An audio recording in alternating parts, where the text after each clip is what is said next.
কাছে যে এই বজ্রপাতের লোক মারা গেলে তাদের লাশে নাকি ওই ম্যাগনেট জাতীয় কিছু থাকে। তো তারা চিন্তা করে একটা কথা এমনিতে কিন্তু আমরা প্রচলিত আছে শুনতে পাই, তাই জি জি জি হ্যাঁ, এই ধরনের কথা প্রচলিত আছে। যদিও এই ঘটনা আসলে কি সত্য কিনা আমরা কেউ জানি না, হতে পারে আর নাও হতে পারে। তো এরা চিন্তা করে, যেহেতু তারা এরকম শুনেছে, তারা চিন্তা করে যদি আমরা এই লাশটা চুরি করতে পারি, চুরি করতে পারে, তারা নিজেরাই চিন্তা করছে আর কি। মানে এমন না যে তাদেরকে কেউ অফার করেছে বা এই টাইপের কিছু না, তারা নিজেরাই চিন্তা করছে যে আমরা যদি লাশটা চুরি করতে পারি, এই লাশটা নিয়ে আমরা অনেক দূরে গিয়ে মানে বিক্রি করে দিব। আচ্ছা, বা এটা ওখান থেকে সরিয়ে এনে অন্য জায়গায় পুঁতে রাখবো, যখন কঙ্কাল হয়ে যাবে কঙ্কাল গুলা বিক্রি করবো, মানে এরকম একটা প্ল্যান তাদের ছিল আর কি। তো তারা কি করে যে ওই রাত্রেই, মানে যেদিন কবর দিয়েছে বিকালে, ওই রাত্রেই তারা লাশটা চুরি করার একটা পরিকল্পনা করে। তো যে পরিকল্পনা সেই কাজ। তো হাতে টর্চ লাইট নিয়ে গেলে পারে আলো বেশি হবে, অনেক দূর থেকে দেখা যাবে, মানুষ সন্দেহ করতে পারে। এই জন্য তারা কি করছে, একদম নিভু নিভু টাইপের মানে আলো কমিয়ে হারিয়ে নিয়ে গেছে আর কি, যাতে কোনো মতে একটু সামনের জায়গাটা দেখা যায় এইভাবে আর কি। তো তারা ওই মানে ওই আমবাড়ির ওই গোরস্থানে আসে ধরল গ্রাম থেকে রাতের বেলা। তো ওরা যখন গোরস্থানে এসেছে, আসার পরে ওই খবরটা তারা দিনের বেলাও দেখে আসছিল, যে রাতের বেলা সেজন্য সরাসরি আমরা মানে চিন্তা অসুবিধা না হয়। তো যথারীতি যেই চিন্তা সেই কাজ, কবর খোঁড়া শুরু করেছে। খুঁড়তে খুঁড়তে একদম বাঁশটা সরানোর পরে লাশ বের করে ফেলেছে। আচ্ছা, কবরের মধ্যে দুইজন নেমেছে, আর একজন উপরে আছে, মানে তোলার জন্য উপরে। যখনই উপরে উঠিয়েছে এবং তুলবে, হঠাৎ দূর থেকে কে যেন চিৎকার করছে, এই ওখানে কে, ওখানে কে। আসলে কবরস্থানের পাশেই আরেকজনের বাসা ছিল। তো উনি হয়তো বা মুরব্বী, হয়তো বা রাত্রে ওয়াশরুমে যাওয়ার জন্য বাসা থেকে বের হয়েছে। তো কবরস্থানের যেহেতু পাশে থাকার কারণে কবরস্থান সম্পর্কে মোটামুটি ধারণা আছে। হঠাৎ করে রাতের বেলা একটু আলো দেখে সন্দেহ হয় যে কি ব্যাপার। আবার আলোর আশেপাশে তো রাসেল ভাই কেউ থাকলে পরে অনেক দূর থেকে টের পাওয়া যায়। তখন ওর মনে হচ্ছিল কারা যারা কি করছে। আবার চিন্তা করছে যে গ্রামের সাধারণত এত রাতের বেলা তো লাশ দাফন করার কথা না, আর লাশ এত রাত্রে দাফন করার রাসেল ভাই ওই সময় যে হেঁচাকবাতি ছিল, এখন তো দেখা যায় না, তো হেঁচাকবাতি নিয়ে আসে। এরকম কেন? তো উনি বলছে ওখানে কে। তখন ওরা চিন্তা করে সর্বনাশ, ধরা খেয়ে গেছি। তো তখন ওরা লাশটা ওই রকমই ফেলে তিনজন ওই দৌড় ওখান থেকে তারা চলে যায়, আবার তাদের গ্রামে তারা চলে যায়। তখন ওই লোক ওই কবরস্থানে এসে ওই হারিকেনের আলোতে দেখে যে এই অবস্থা, সকাল বিকালে লাশ দাফন হয়েছে এই অবস্থা। তখন উনি আশেপাশের লোকজনকে দেখে তোলেন, আশেপাশে যারা ছিলেন। তো সবাই এসে আবার যথারীতি ওই পরিবারের লোককে খবর দেয়। ওই রাতটাই আবার মানে ওই লাশটা আবার যথাস্থানে রেখে উপরে বাঁশ দিয়ে আবার ঠিকঠাক মতো খবরটা দিয়ে দেওয়া হয়। রাসেল ভাই, এই ঘটনার পর থেকেই আসলে মানে ঘটনাটা মানে মূল ঘটনা শুরু আর কি। যে তিনজন ওই রাত্রে বাড়িতে চলে যান এবং রাত্রেবেলা বাসায় গিয়ে চাচার বাড়িতে গিয়ে ঘুমিয়ে পড়েন। আর যেহেতু তারা ধরা পড়ে নাই, সুতরাং বলে দেয় এই ঘটনা যেন আমরা কখনোই কেউ না জানে, জানলেই তো অনেক সমস্যা হবে। আর রাসেল ভাই, এটা নিয়ে তারা অনেকে চিন্তাও করেন নাই, ওটা ছিল একদম অজপাড়া গায়ের মতো। তারা চিন্তা করছে হয়তো কাফন চোরের কাজ, এটা কাফন চুরি করতে আসছিল, পারে নাই, সিমিলার এরকম তারা মনে করে। তারা আসলে ওই ম্যাগনেট বা এই টাইপের কিছু এই ধরনের চিন্তা আসলে মানে গভীর চিন্তা করে। জি জি, মানে ওইভাবে তারা চিন্তাও করে নাই যে এরকম হতে পারে। তারা কাফন চোর অনেক বহু আগে থেকেই এই ধরনের ঘটনা করে থাকে। তো যাই হোক, ওই রাত্রেই ওই তিন বন্ধু সবাই একই স্বপ্ন দেখে। কি ছিল স্বপ্নটা? যে ওই যে লাশটা চুরি করতে গিয়েছিল, ওই লাশটার তো তারা চেহারাটা খুলে ফেলেছিল যে কেমন দেখা যায় আর কি, মানে যখন উঠাবে আর কি। তখন দেখে ওই লাশটা মানে বিভৎস চেহারায় এসে আস্তে আস্তে সাপের আকৃতি ধারণ করে। সাপের আকৃতি ধারণ করে ওদেরকে ধাওয়া করতে থাকে এবং ধাওয়া করার একটা পর্যায়ে তাদেরকে ছোবল মারে। আচ্ছা, এই স্বপ্ন দেখার পরে সকালবেলা তিন বন্ধু আবার এক জায়গা হয়ে সবাই, একজন বলে যে আমি এই স্বপ্ন দেখেছি, আরেকজন বলে হ্যাঁ আমিও তো দেখেছি, আরেকজন বলে আমিও তো দেখেছি। তিনজন সবার সেম স্বপ্ন, সবাই একই স্বপ্নটা কিন্তু বেশ ভয়ঙ্কর। জি রাসেল ভাই, এবং শুধু রাসেল ভাই একবার দেখে না, ওরা প্রতি রাত্রেই তা দেখতে থাকে, প্রতি রাত্রেই দেখতে থাকে এবং চিৎকার চেঁচামেচি করতে থাকে, সাপ সাপ সাপ বলে চিৎকার চেঁচামেচি করতে থাকে। আচ্ছা, তো এটা স্বপ্নের বিষয় গেল। এর মধ্যে কি হয় রাসেল ভাই, ওদের বাড়ির উঠোনে এই সাপের উপস্থিতি দেখা যায়। হুম, হুম। এবং প্রথম দিকে শুধু ওই 3 বন্ধু যাদের বাড়ি আর কি তারা দেখতো, এবং পরে পরিবারের লোকজনও দেখে, এবং তারাও চিৎকার চেঁচামেচি শুনে। যখন চিৎকার চেঁচামেচি বেশি পর্যায়ে চলে যায় তখন কখনো কখনো সাপ মানে উধাও হয়ে যায়। আবার কখনো এমন হয় যে ওই 3 জনের কোনো একজন রাত্রে বা দিনের বেলায় যে রাস্তা দিয়ে হেঁটে আসছে, হঠাৎ করে দেখে পিছন থেকে একটা সাপ তাদেরকে ধাওয়া করছে, বড় আকারের একটা সাপ। বাবারে বাবা, এটা তো ভয়ঙ্কর তো ব্যাপার। তারা দৌড়ে বিভিন্ন জায়গায় চলে যায়। তো একটা সময় দেখে যে না, ওইটা আর নাই। আচ্ছা তো এই সাপের আতঙ্কে মানে তাদের 3 জনই ঘর ছাড়া হয়ে যাওয়ার মতো অবস্থা। আচ্ছা তো এরপরে তারা একটা সিদ্ধান্ত নেয় যে তারা মানে যেহেতু আমাদের বাড়িতে প্রবলেম হচ্ছে, আমরা এক কাজ করি, 3 জন অনেক দূরে চলে যাই, আচ্ছা অনেক দূরে চলে যাই। তো ওইখান থেকে রাসেল ভাই একটা মানে বিল আছে, বিলের নামটাই মোটামুটি ঠিক মনে পড়ছে না আর কি। আচ্ছা তো ওরা চিন্তা করে ওই বিল পার হয়ে পরের গ্রামে চলে যাবে, তো হয়তো বা ওখানে ওই সাপটাপ থাকবে না এই চিন্তা করে। তো ওই বিলের কাছে গিয়ে, তো ওই দিন আবার সন্ধ্যা হয়ে যায়। তখন তারা চিন্তা করে যেহেতু আমাদের কাছে টুকিটাকি খাবার আছে, তারপর নৌকাটা নিয়ে আজকে বিলের একদম মাঝখানে, নৌকাটা নিয়ে আজকে মাঝখানে রাত্রি যাপন করব। তো তো ওই ওই পরিকল্পনা করে, এবং একজনকে বলে যে একজন করে ঘুমাবা, মানে 2 জন ঘুমাবা, একজন হচ্ছে মানে জেগে থাকবে পাহারা দিবে। ও রাসেল ভাই, আমার মনে পড়ছে ওই বিলটার নাম হলো সিটকি বাড়ি। ওই জায়গাটার নাম সিটকি বাড়ি। আসলে আমি যাই নাই তো কখনো, বা একটু নতুন শব্দ, ওই জন্য আমার আসলে মনেও ছিল না সিটকি বাড়ি ওই জায়গাটার নাম। তো ওনারা বিলের মাঝখানে ওখানে চিন্তা করে আজকে আমরা বিলের ভিতরে থাকবো। তো একজন জেগে থাকবে। এখন আসলে যিনি জেগেছিলেন উনি অনেক রাত, চাঁদের আলো দেখা যাচ্ছিল তখন, অনেক রাত। হঠাৎ করে মনে হচ্ছে যে কোন শিয়াল বা কুকুর জাতীয় কোনো জিনিস সাঁতার কেটে এই মাথা থেকে ওই মাথা পার হওয়ার চেষ্টা করছে। কারণ অনেক সময় আসলে যে শিয়াল কিন্তু পার হয়, তো যখনই পার হচ্ছে আমরা মাঝে মাঝে দেখি জি অনেক জি সময়। ওই বিলও পার হয় অনেক সময়। তো তখন দেখছে যে শিয়ালটা মানে শিয়ালের মধ্যে জিনিসটা ওই মাথাটা আর কি মানে আস্তে আস্তে তাদের নৌকার দিকে মুভ করে আসছে। আচ্ছা তখন উনি চিন্তা করে কি ব্যাপার, এদিকে আসছে কেন। মনে মনে করছে স্বাভাবিক হয়তো বা আসে, মানে কোনো খাবার টাবার আছে এই চিন্তা করে হয়তো বা আসছে, বা নৌকায় আশ্রয় নেওয়ার জন্য ওঠার জন্য আসতে, সাঁতার কেটে ক্লান্ত হয়ে গেছে, এখান থেকে তারাই দিব। কিন্তু রাসেল ভাই যখনই ওই মাথাটা আস্তে আস্তে কাছে চলে এসে সাঁতার কাটতে কাটতে হঠাৎ করে দেখে যে এটা আসলে সেই সাপটা, যে সাপটা তাদেরকে তাড়া করতো। এবং সেই সাপটা একদম নৌকার উপরে উঠে বসে। এবার তারা বাস্তবেই দেখতে পাচ্ছে একদম বাস্তবে তারা একদম নৌকার উপরে উঠে বসে, এবং সে যখন সাপ সাপ করে সবাই যদি আরেকটু মনে করে দেন এই টাইমটা কেমন ছিল, কোন সময়টা? টাইমটা রাসেল ভাই রাত 1টা-2টার দিকে। 1টা-2টার দিকে, ওকে। তো তখন অন্য 2 জনও ঘুমের ঘরে চিৎকার করে উঠতে থাকে, এবং তারা ঘুমের ভিতরে এত ভয় পায়, এবং 3 জন একত্রে চিৎকার। আর রাসেল ভাই চতুর্দিকে ওইভাবে কোনো বাড়ি ঘর নাই, বিলের মাঝখানে। তখন ওই চিৎকার চেঁচামেচির একটা পর্যায়ে হয় কি ওই সাপটা চলে যায়। ওই নৌকা থেকে নেমে আস্তে করে আবার ঠিক যেভাবে আসছিল সবাই দেখছে ওইভাবে চলে যাচ্ছে। তো আসলে ভাই ওই যে ওই ঘুম থেকে ওঠার পরে যে 2 জন ঘুমাচ্ছিলেন, ওনারা আসলে এত ভয় পেয়েছিলেন, ওনারা মাত্র কয়েকদিনের মাথায় জ্বর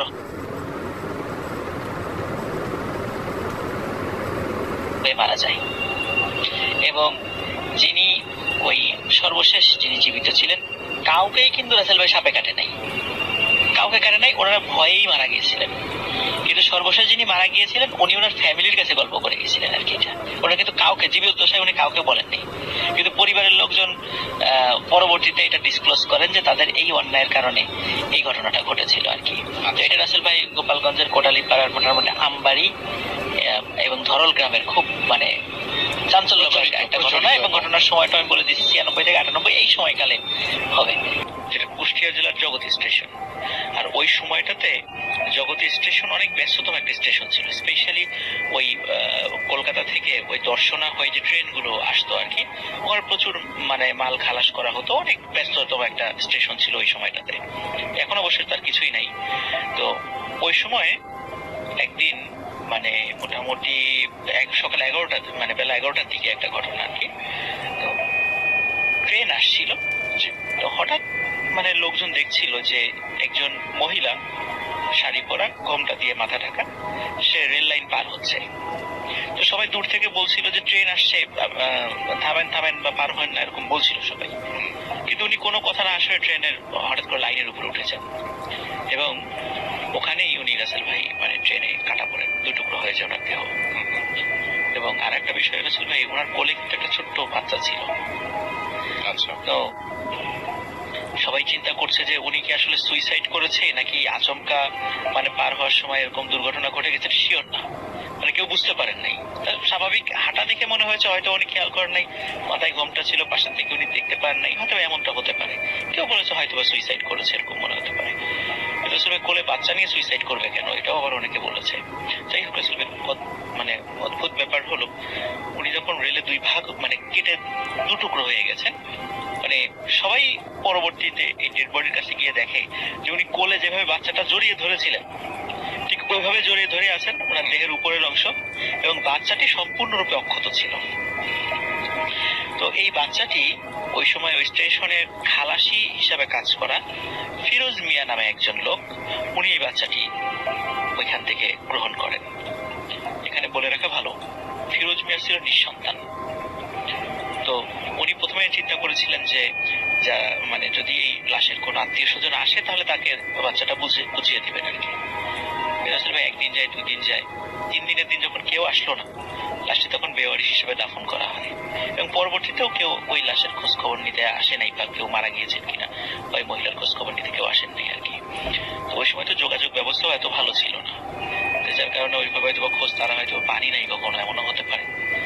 তো এখন যেহেতু ফিরোজ মিয়া পরিবার নিঃসন্তান, মানে উনি হাজবেন্ড ওয়াইফ দুইজন, মানে ওনার ওয়াইফ এবং উনি টোটালি একটা সন্তানের জন্য ওনাদের মধ্যে খুব হাহাকার ছিল। যেহেতু ওই সন্তানটা উনি ওনার স্ত্রীর কোলে দেন, তো ওনার স্ত্রীও ওই সন্তানকে খুব মানে ভালো করে আদর যত্ন শুরু করেন, এবং ঘটনার শুরুটা আসলে এই সময় থেকেই আর কি। তো ওনাদের পরবর্তীতে আসলে ভাই ঘটনাটা যেখানে আমি যেভাবে মানে পেয়েছিলাম আর কি, উনি পরবর্তীতে দিনাজপুরের পার্বতীপুরে চলে গিয়েছিলেন আর কি। তো আমার এক স্টুডেন্ট দিনাজপুরের, সেই আর কি এই ঘটনাটা আমার কাছে শেয়ার করেছিল। এখন আসলে আমি মূল জায়গাতে চলে যাচ্ছি। তো উনি যখন উনি থাকতেন পাশেই রেলের একটা জায়গায়, উনি থাকতেন একটা ঘর তৈরি করে উনি থাকতেন। তো ওনার উনি এবং ওনার স্ত্রীর ভাষ্য অনুযায়ী মানে গভীর রাত্রে মনে হতো একটা ছায়া মূর্তি ঘরের ভিতর দিয়ে ঘুরছে।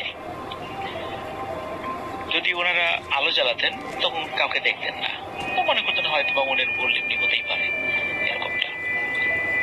এরকম 1-2 দিন রাসেল ভাই। এরপরে ওই ফিরোজ মিয়া যেদিন রাত্রে নাইট ডিউটি থাকতো, যেদিন রাতের বেলা ট্রেন আসার সময় হতো, মাল খালা সংক্রান্ত ওই বিষয়গুলো দেখাশোনার দায়িত্ব থাকতো, ওই দিন তো ওনার স্ত্রী একা ঘুমাতেন, বাচ্চা থাকতো পাশে। তো ওই সমস্ত দিনগুলোতে রাসেল ভাই বেশি ভয়ঙ্কর ঘটনা ঘটে আর কি। তো ওনার স্ত্রী একদিন মানে ফিল করছিলেন যে রাত্রেবেলা ঘুমের ঘরেই উনি ওই বাচ্চার দিকে কাত হয়ে শুতেন এবং বাচ্চার গায়ের উপর হাত দিয়ে ঘুমাতেন, এটা ছিল ওনার অভ্যাস। তো রাত্রেবেলা উনি ফিল করছিলেন ওনার হাতের নিচে শূন্য, মানে কিছু নাই। তো উনি চমকে ওঠেন, কি ব্যাপার, কোথায় গেল বাচ্চা, কোথায় গেল?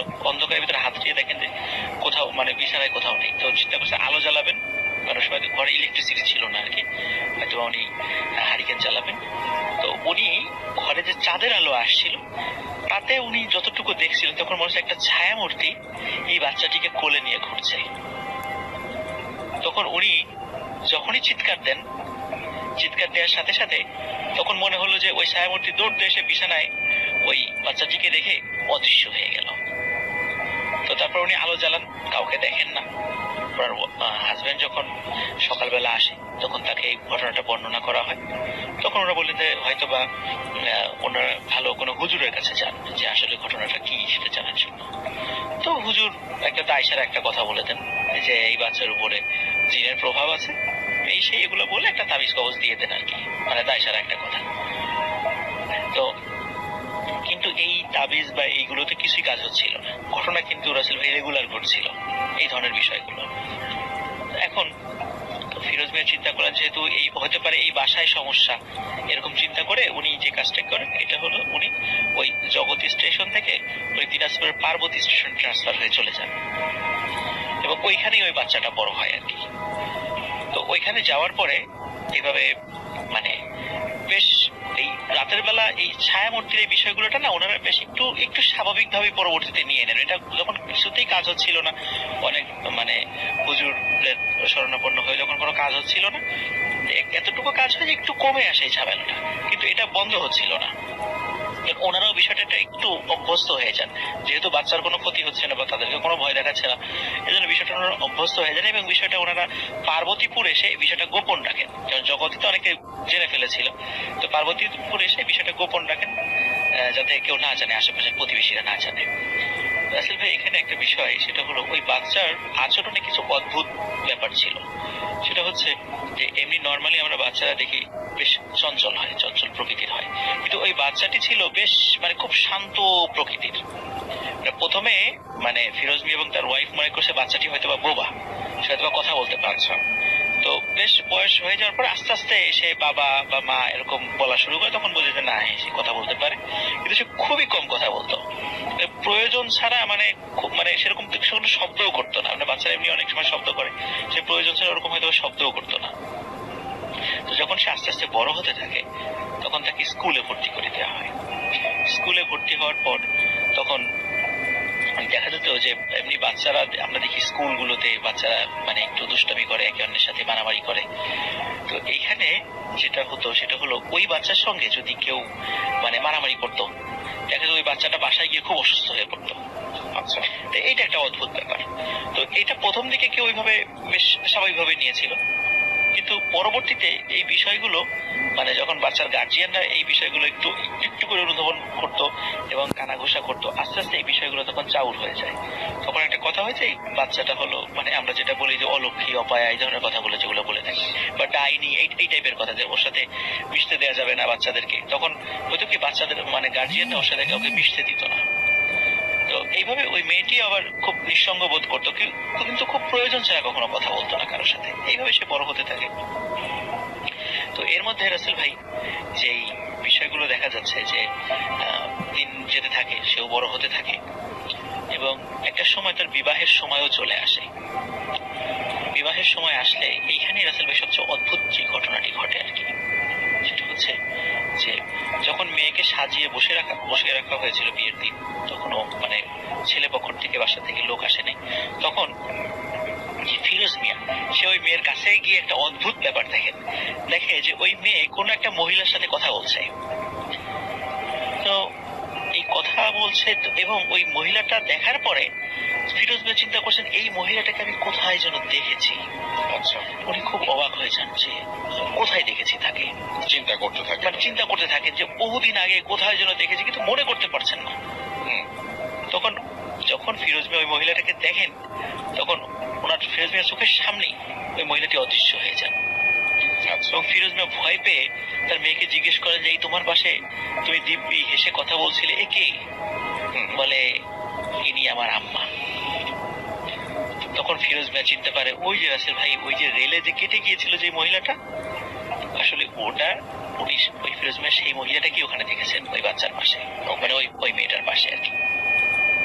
তখন উনি চিন্তা করেন যে এটা কিভাবে সম্ভব, ওই মহিলাটা তো মারা গেছে, তাহলে কি এতদিন যে ছায়ামূর্তির যে বিষয়গুলো আমরা দেখেছি, আমরা যেটাতে অভ্যস্ত, তাহলে কি এই মহিলাই কি সেটা ছিলেন? আর একটা রাসেল ভাই, যখন মেয়েটির বিয়ে হয়ে যায়, অদ্ভুত ব্যাপার হলো বিয়ের পরে সে যখন হাজবেন্ডের মানে ওই পরিবারে যখন গিয়েছে, এরপর থেকে কিন্তু আর কখনো কেউ দেখে নেই। এটা আসলে একটা অদ্ভুত ব্যাপার যে হয়তোবা ওই ফ্যামিলিতে যদি ওরকম কোনো ভৌতিক ঘটনা ঘটতো, তাহলে তার শ্বশুর বাড়ির লোকজন হয়তোবা মেয়েকে মানে বাপের বাড়ি পাঠিয়ে দিত, বা সেখানে কোনো অশান্তি হওয়ার ভয় থাকতো। ওই পরিবারে কিন্তু কখনো এই ধরনের ঘটনাটা দেখা যায় নাই। তো এই বিষয়টা রাসেল ভাই, যদিও আমি স্টোরিটা ছোট, তো এই স্টোরিটা যখন আমার কাছে প্রথম আসে, তখন আমি কিছু কিছু মানে মুভির কিছু কিছু কাহিনীর সাথে আমি একটু মিল পেয়েছিলাম। আমি যত মানে চেষ্টা করেছিলাম একটা সত্যতা যাচাই করার জন্য। তো এইখানে একটা রাসেল ভাই একটা বলে রাখা ভালো, সেটা হলো যে এটা আমাদের মনে হতেই পারে হয়তোবা ওই মায়ের আত্মা হয়তোবা সেখানে এসে এতদিন ছিল, এটা মনে হতেই পারে, কিন্তু আসলে এটা আমি বলে রাখি যে অনেক সময় দেখা যায় রাসেল ভাই, আমাদের কিন্তু মানে আমাদের সাথেও কিন্তু অনেক জিন থাকে, যেটা আমরা হয়তো টের পাই না। তো অনেক সময় অনেক লোকের সাথে ভালো জিন থাকে, কিন্তু ওই লোকটা যখন মারা যায়, তখন ওই জিনটা চেষ্টা করে যে পরবর্তীতে তার হয়তো কোনো উপকার করার জন্য। তখন দেখা যাচ্ছে যে তার রূপ ধরে বা তার সুরতে বা বিভিন্ন সময়, এটা হয়তো মাইনুদ্দিন ভাই ভালো বলতে পারবেন আমার কথা ঠিক আছে কিনা, যে অনেক সময় দেখা যায় যে এরকম উপকারগুলো তারা করে থাকেন। হয়তো এরকমটা হতে পারে যে ওই মায়ের সুরতে বা ওই মানে যে ছায়া মূর্তিটা, ওটা একটা জিন ছিল যেটা মেয়ের বিবাহের আগ পর্যন্ত চেষ্টা করেছে তাকে বিভিন্ন বিপদ আপদ থেকে রক্ষা করার জন্য, এবং বিবাহের পরে তাকে আর কখনো দেখা যায়নি। আর একটা রাসেল ভাই, ওই মেয়ে মানে স্বাভাবিকভাবে ঘর সংসার করতো, পরবর্তীতে তার ঘরে দুটা সন্তান হয়, দুটা ছেলে হয় এবং একটা মেয়ে হয়। তো ছেলে যখন বড় হয়ে যায় এবং ছেলে যখন বিয়ে দেয়, তখন ছেলের কর্মসূত্রে মানে অন্য জায়গায় চলে আসেন। তো ঠিক কোথায় গিয়েছেন ঠিক বলতে পারেন, হয়তো বরিশাল বা ঢাকা, এরকম আমাকে বলেছে, হয়তো বরিশাল বা ঢাকা চলে যান, এবং ওই মহিলাটাও তার ছেলের সাথে বরিশাল বা ঢাকাতে চলে আসে। তারপর থেকে ওনাদের সম্পর্কে আর আসলে ওরকম কোনো কিছু জানা যায় নাই। তবে এই ঘটনাটা মোটামুটি অত্র এলাকায় বেশ পরিচিত একটা ঘটনা। এটাই ছিল রাসেল ভাই আমার প্রথম স্টোরি। থ্যাংক ইউ সো মাচ আপনার ঘটনার জন্য। আমাদের রাজবাড়ী জেলার মানে পাচুরিয়া যে ইউনিয়নটা আছে, সেখানে অন্তারমন নামক একটা গ্রাম আছে। আচ্ছা তো ওই গ্রামের একজন ব্যক্তির সাথে ঘটে যাওয়া ঘটনা। আচ্ছা তো উনি নতুন বিয়ে করেছেন, 2-3 মাস হয়েছে আর কি। তো আচ্ছা। হঠাৎ রাতের বেলা উনি দেখলেন, মানে ঘুম ভেঙে দেখলেন ওনার স্ত্রী পাশে নেই। আচ্ছা তখন উনি চিন্তা করেছিলেন হয়তো বা কোনো কারণে বাইরে গেছেন আর কি, ঘরের বাইরে, কিন্তু খেয়াল করলেন যে না, ঘরের দরজা তো বন্ধ। হুম হুম তখন উনি মনে হলো তার একটু ঘরটা খুঁজে দেখি তো কোথাও আছে কিনা। তখন একটু কৌতূহল হয়ে ঘর খুঁজে দেখলেন, না কোথাও নাই, কিন্তু ঘরের ভিতরে দরজা বন্ধ।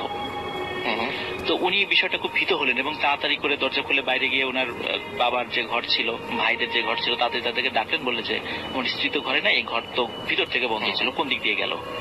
তখন সবাই মানে তন্ন তন্ন করে খুঁজেছে, কিন্তু কোথাও পাওয়া যায়নি। তখন তার বাবা বলল যে তুমি এক কাজ করো, তুমি সকাল হলে তোমার শ্বশুর বাড়িতে যাও, শ্বশুর বাড়িতে গিয়ে দেখো যে বৌমা ওখানে গিয়েছে কিনা। আচ্ছা তখন চিন্তা করেন হ্যাঁ, এটা একটা ভালো আইডিয়া, ওখানে গিয়েছে কিনা একটু খোঁজ নেই। কিন্তু সবার কাছে একটা মানে সবার কাছে একটা চিন্তার ব্যাপার ছিল যে ভিতর থেকে দরজা লাগানো, কিন্তু সে কিভাবে গেল, এটা হতেও পারে হয়তো বা কোনো ভাবে সে রাগ করে গেছে, এরকম হতে পারে, কিন্তু তার সাথে রাগারাগির কোনো ঘটনাই ঘটেনি গত 2-3 মাসে। হুম হুম তো যাই হোক, সে পরের দিন সে তো যেহেতু একটু দিন মজুর ছিল, হুম হুম সে বিকালের দিকে অন্তারমোড় থেকে তার শ্বশুর বাড়ির দিকে যাত্রা শুরু করে। তো আসলে শ্বশুর বাড়ি যে জায়গাটা, সেই জায়গাটার নাম হচ্ছে জমিদার ব্রিজ। আচ্ছা। তো গোয়ালন্দ মোড় থেকে একটু আগে খানখানাপুর নামক একটা জায়গা আছে, হুম। ওইখানে ওই জমিদার ব্রিজটা, মানে নাম হয়ে গেছে আর কি জমিদার ব্রিজ। আচ্ছা। ওখানে ব্রিজ এখন ওইভাবে নাই। তো উনি যখন মানে ওনার শ্বশুর বাড়িতে আসছেন, হেঁটে আসতে রাসেল ভাই অনেক সময় লাগে, আর দূরত্বটা প্রায় 10 থেকে 12 কিলোমিটার মাঝখান দিয়ে আসলে পারে। তো উনি হেঁটেই আসছেন, হেঁটে আসার পরে শ্বশুর বাড়িতে আসতে রাত 10টা বেজে যায়। হুম হুম তো শ্বশুর বাড়িতে এসে যখন বিষয়টা বলে যে এরকম হঠাৎ করে রাত্রেবেলা তো পাচ্ছি না, হুম। তারপরে এখানে আসছে কিনা, তখন বললো যে না তো, সে তো এখানে আসে নাই। আচ্ছা তখন মানে শ্বশুর বাড়ির লোকজন দেখলো যে যে তার মেয়ে যে নাই, হুম হুম এটা ঠিক যেভাবে অবাক হওয়ার কথা ছিল, সেরকম ওরা ঠিক অবাক অতটা অবাক হলো না। আচ্ছা এটা দেখে উনি নিজেই অবাক হলেন। কি স্বাভাবিক, ব্যাপার খুবই যে স্বাভাবিক। তার মেয়ে নাই, একটু শুনলে তো সে ভয় পাবে, কোথায় Right. গেল, কিন্তু তারা ওইভাবে অবাক হলো না, বিষয়টা একটা মামুলি ব্যাপার হিসাবে নিল। আচ্ছা তো এটা উনি নিজে প্রশ্ন করে, নিজের মনের কাছে প্রশ্ন করে কোনো উত্তর খুঁজে পেল না। জি তারপরে ও শ্বশুরবাড়ি থেকে বললো যে তুমি চিন্তা করো না, হয়তো চলে আসবে, তাড়াতাড়ি চলে আসবে, তাহলে এতটুকু বলে তাকে বিদায়, মানে সে বলে আজকে থেকে যাও, বলে না আমি আজকে চলে যাই, বাসায় যেতে হবে। বলে এখন তো অনেক পথ রাতের বেলা। হুম তখন বললো যে তারপর ইনস্ট্রাকশন দিয়ে দিল, উনি যেহেতু বারবার যেতে চাচ্ছিলেন, তো বললো যে তুমি যেই পথ দিয়ে এসেছো ওই পথ দিয়ে যাওয়ার দরকার নাই, ওটাতে দীর্ঘ পথ। আচ্ছা একটা পথ দেখিয়ে দিলেন যে জমিদার আচ্ছা, ব্রিজ আচ্ছা, থেকে পাশ দিয়ে আর একটা রাস্তা, একটা স্কুল আছে, ওই স্কুলের পাশ দিয়ে ভিতর দিয়ে একটা রাস্তা আছে, বিলের পাশ দিয়ে, বলে এই রাস্তা দিয়ে গেলে পথ অর্ধেক হয়ে যাবে, মানে অনেক কম সময় তুমি বাড়িতে পৌঁছে যেতে পারো। আচ্ছা তখন রাসেল ভাই ওনার শালা, যে বড় শালা, সে আসতে চাইলো সাথে, কিন্তু উনি বললেন না, এত রাত্রেবেলা তোমার আসার দরকার না, আমি একাই যেতে পারবো। আচ্ছা তো চাঁদনি রাত ছিল, উনি রাসেল ভাই রওনা দিয়ে দিলেন। হুম হুম তখন যখন যাচ্ছিলেন বিলের পাশ দিয়ে, উনি যখন হাঁটছিলেন হঠাৎ ফিল করলেন কিছু জন পাশ থেকে সাঁতার কেটে কেটে ওনার সাথে সাথে আসছে। আজব ব্যাপার। তো উনি যখন দাঁড়িয়ে পিছন দিকে তাকায় দেখে কিছুই নেই, পানি, তবে পানিতে একটু ঢেউ দেখা যাচ্ছে, মনে হচ্ছে যে মাত্র কেউ একজন ডুব দিয়েছে ওখানে, হালকা ঢেউ মনে হচ্ছে, উনি টের পাচ্ছেন। তো উনি আবার সামনের দিকে হাঁটা শুরু করলেন। যখন হাঁটা শুরু করছেন একটু পর উনি আবার ফিল করলেন পিছন থেকে কিছুজন একটা সাথে সাথে ওনার সাথে সাথে আসছে, আচ্ছা ঠিক রাস্তার পাশে যে খালটা আছে আর কি, মানে বিলটা। তখন উনি এরকম 3 বার ফিল করলেন, উনি নিশ্চিত হলেন যে হ্যাঁ আসলেই কিছু সাঁতার কেটে কেটে আসছে ওনার পাশে, আচ্ছা। কিন্তু সেটা কি উনি বোঝার চেষ্টা করছিলেন। আরেকটু পর যখন রাসেল ভাই উনি ফিল করেন হ্যাঁ এবার আবারও সাঁতার কাটা শব্দ পাওয়া যাচ্ছে, উনি ঘুরে তাকিয়ে তাকিয়ে দেখেন যে একটা মানুষের মাথা, এবং সেই মাথাটা কোনো মেয়ে লোকের মাথা। আচ্ছা। এবং যেহেতু চাঁদনি রাত ছিল, উনি দূর থেকে দেখে ফেললেন যে যে মাথাটা দেখা যাচ্ছে এটা ওনার স্ত্রীর মাথা। তো উনি প্রচন্ড ভয় পেলেন যে কি ব্যাপার, আমার ওয়াইফ এইখানে এই সাথে সাথে আমার সাথে এরকম আসছে। একটা পরিবেশে আসার কথাই না। এরকম আসার কথাই না। তো উনি প্রচন্ড ভয় পেলেন, ভয় পাওয়ার বলছেন এই তুমি ওখানে কেন উঠে আসো। সে আসে না, সে ওখানেই থাকে, সে বরং ইশারা করে পানির মধ্যে তাকে ডাকে। আচ্ছা। তখন উনি চিন্তা করলেন যে এটা ব্যতিক্রম কিছু, এটা স্বাভাবিক নয়, যেহেতু ওনারা গ্রামের লোক, দিন মজুর, রাতের বেলা অনেক সময় কাজ করতে হয়, তখন এই ঘটনাগুলোর সাথে না ওনারা শোনেন বা অভ্যস্ত কিছু কিছু বিষয়ের সাথে, কিন্তু উনি বুঝতে পারলেন যে এটা স্বাভাবিক কোনো ঘটনা নয়, Right. এটা নিশ্চয়ই অস্বাভাবিক কোনো ঘটনা। রাসেল ভাই ওইটা উনি পাত্তা দিলেন না, উনি সোজা হাঁটা শুরু করলেন। কিছুক্ষণ পরে দেখলেন না এখন আর সাঁতারের শব্দ শোনা যাচ্ছে না, এখন মনে হচ্ছে পিছন থেকে কেউ হেঁটে আসছে। কিন্তু আসলে ভাই ভেজা শরীরে মানুষ যখন খালি পায়ে হেঁটে আসে মাটির উপর দিয়ে তখন এক ধরনের শব্দ হয়, মানে বোঝা যায় যে হয়তো বা ভেজা শরীরে কেউ হেঁটে আসছে। উনি ফিল করলেন ওনার পিছন থেকে মনে হচ্ছে ভেজা শরীরে কেউ হেঁটে আসছে, ওরকম শব্দ।